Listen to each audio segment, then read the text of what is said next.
In steppe cultures, including the famous Mongol Empire, there's been a long history with alcohol. This includes Ogadai Khan, who ruled the Mongol Empire from 1229 to 1241. A famous alcoholic, Ogadai was said to have a particular affinity for the traditional Mongol drink, known as kumis or arag. The drink is created from fermented mare's milk and has long been a tradition of steppe cultures, including continuing to be a culturally important drink in Mongolia today.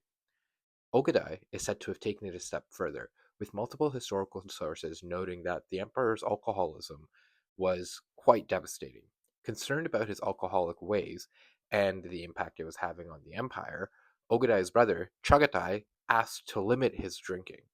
Initially, Ogadai was really not interested. Ogadai, annoyed by his brother, eventually acquiesced and agreed to lower his intake of alcohol to whatever Chagatai said was appropriate. So, Chagatai came up with a number of bowls that he thought would be reasonable for someone of the emperor's stature to continue to drink. Again, it was important to their culture, so he couldn't just say no alcohol for you. So, the emperor agreed, and then he immediately turned around and had a new bowl made twice the size of his previous one, thus circumventing any potential limit on his ability to drink alcohol. Another story has Ogadai meeting with one of his many advisors named Chukai. Now, Chukai was also deeply concerned about his emperor's habit with alcohol. So, what he did was he presented the emperor with a metal container. This metal container was what traders used to transport alcohol across far distances. And over time, the container had continued to erode due to the acidic nature of the alcohol.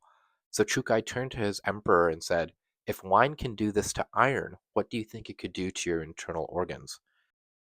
Ogadai was said to have been impressed by this demonstration and ordered silk, gold, and luxuries to immediately be brought for Shukai. He also ordered more wine.